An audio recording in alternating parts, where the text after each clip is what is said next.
Hi, it's Caroline, and I'm here with another edition of Loving Bipolar. I'm just talking about my own ideas about what really happens when we get high.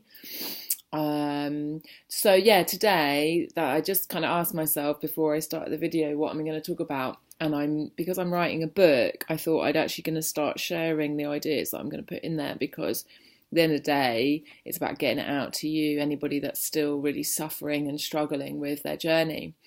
And the big thing for me has been my highs. The lows, well, they're not so fun, right? So who wants to talk about those? But I will do one day, of course.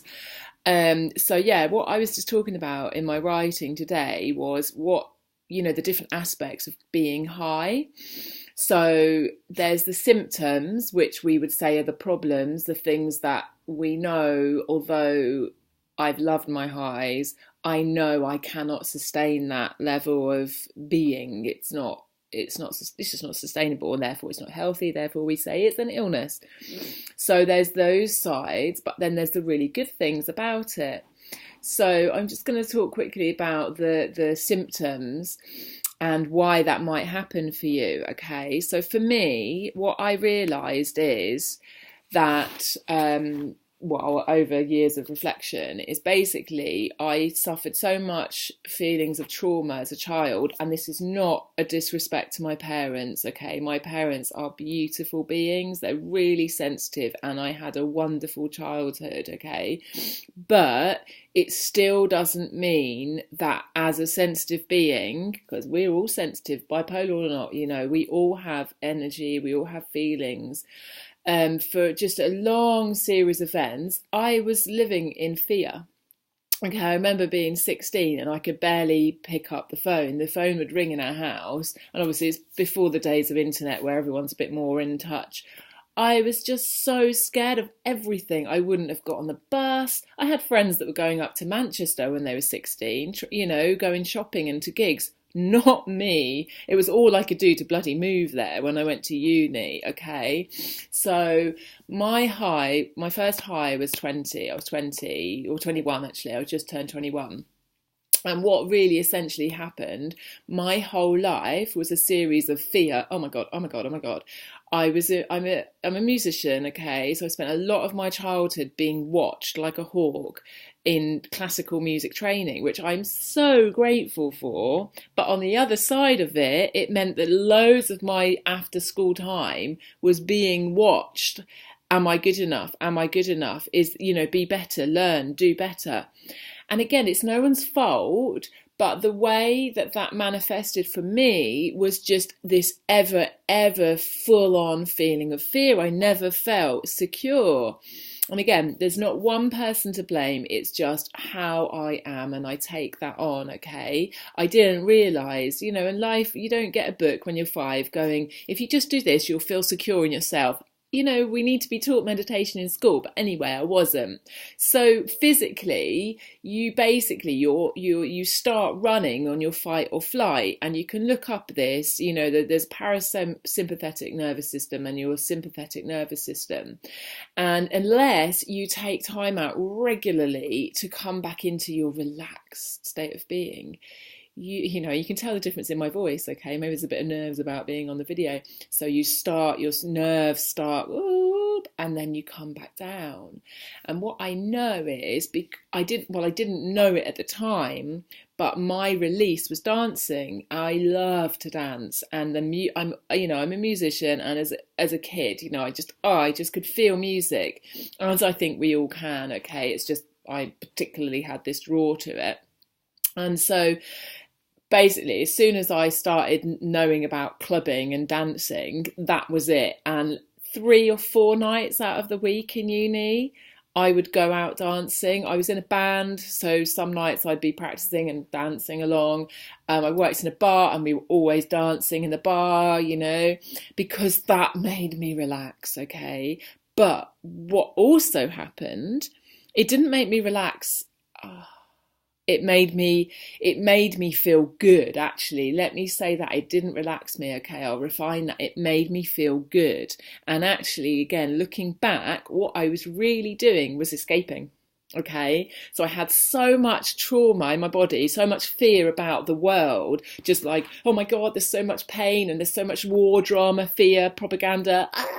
Like, oh, how do I even cope? And that's the resounding fear. Like, I don't get it. I just want to live in a place where everyone's loving. Like, why can't we just be loving?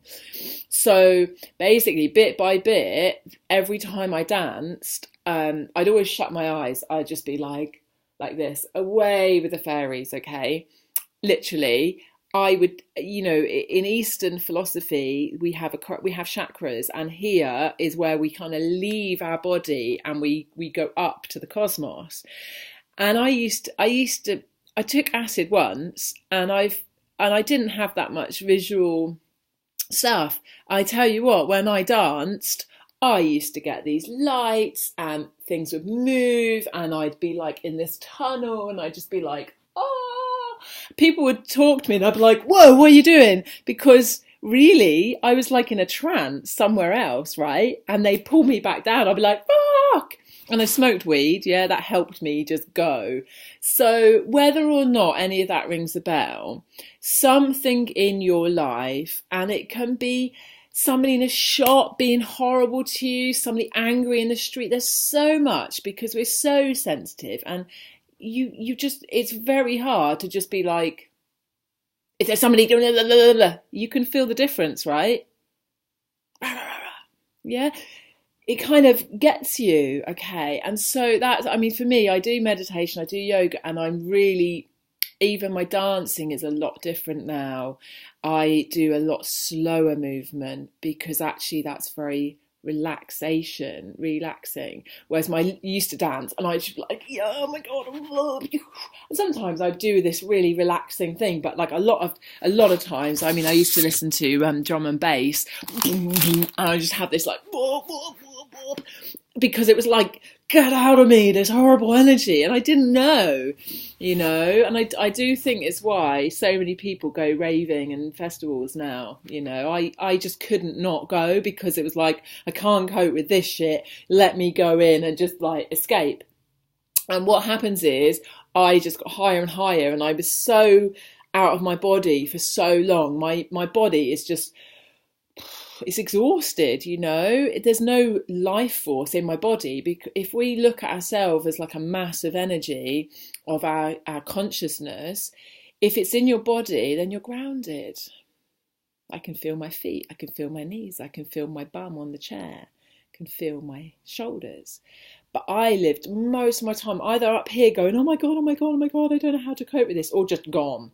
Yeah, so there's this like tiny bit of energy, and the rest of me is just floating up here. And when you're high, should we say, like, I got stuck being up there, it's amazing. It's like, oh my God, I'm in love with everything. And to me, this really leans to spirituality, universal, cosmic consciousness. Look up Eastern philosophies, because it might really help you understand what happens. Yes, it's not sustainable to be up there, because we're humans. We're being humans right now. I believe that I believe I'm a spirit that's come into being a human body, human experience.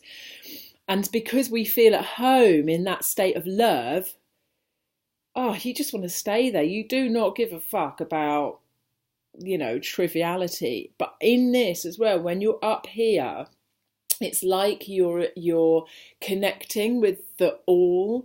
And if you think we all can tap into that. To me, it's where creative people, writers, etc., you channel your higher self, if you like, the higher wisdom of spirit through your art. And there's times I can't write, I can't play music, I don't want to do anything. Not much anymore, but there used to be times I'm just like, because it's almost cut off, and that's like your depression. You're so like exhausted. You're like, it's almost like you haven't got a spirit. That's how I saw my depressions, but I will talk about that another day. But when I'm in a high, which I don't really get anymore, in a sense, I'm stuck there because I'm too scared to be in my body.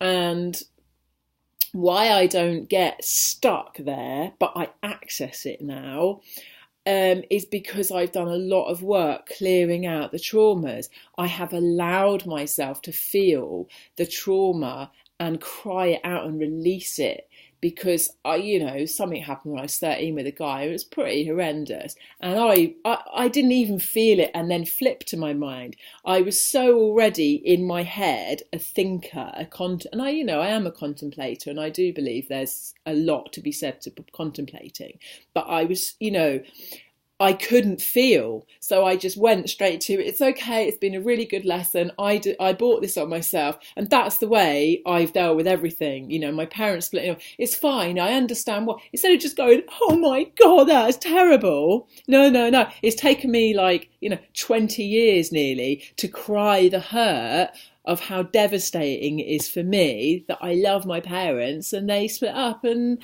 do you know what I mean? And in our world, we're not meant to feel. And thank goodness everything's changing now. It's real to be real. We're not just shiny, happy people.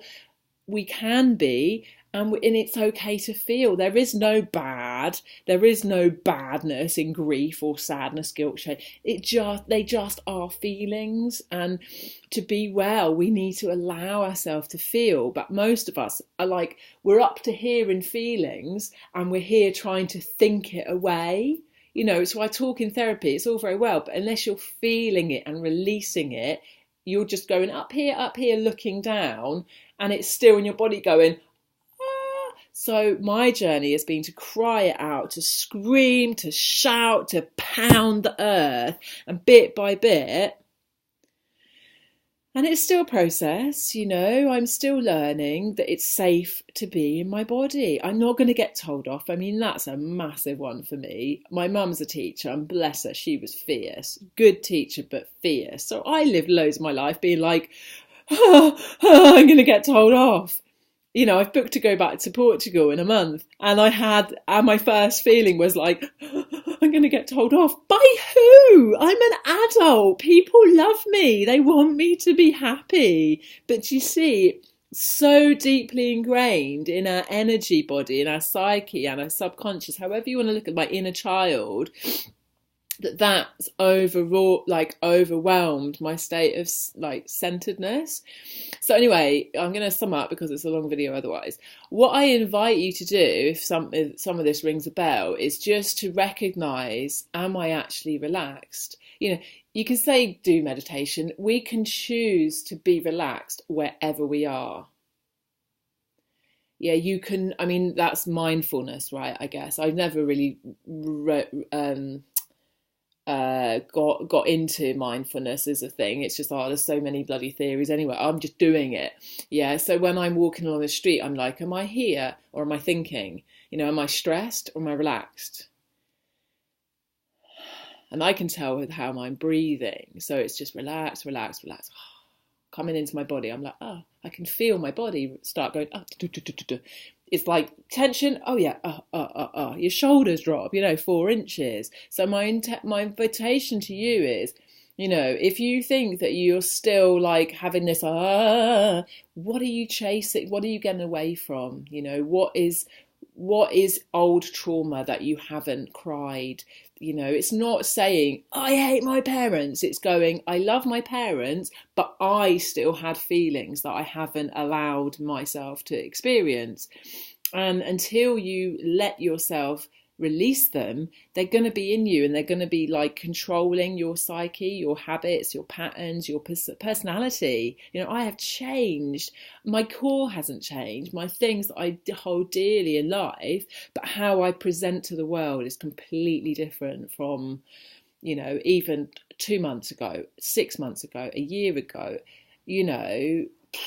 completely different. Maybe even in the videos you'll see, if you watch a few, you'll see a difference.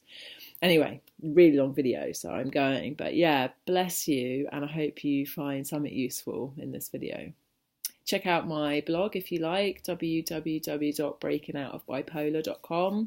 Kind of not that regular, but I do update it, and I'll soon be updating it with about my book, because I'm really close to getting the core of my ideas out. It won't be massively detailed, because I think a lot of this stuff, there's science out there, you know, that proves it. I'm not interested in that. I'm just interested in going, look, this is like how I've seen my bipolar journey, and I am well, you know, I am happy pretty much most days. Yeah, I might have a little like, oh, what do I do about this, but I always come back and I just feel really good, and I'm in my body, and I don't take meds, you know.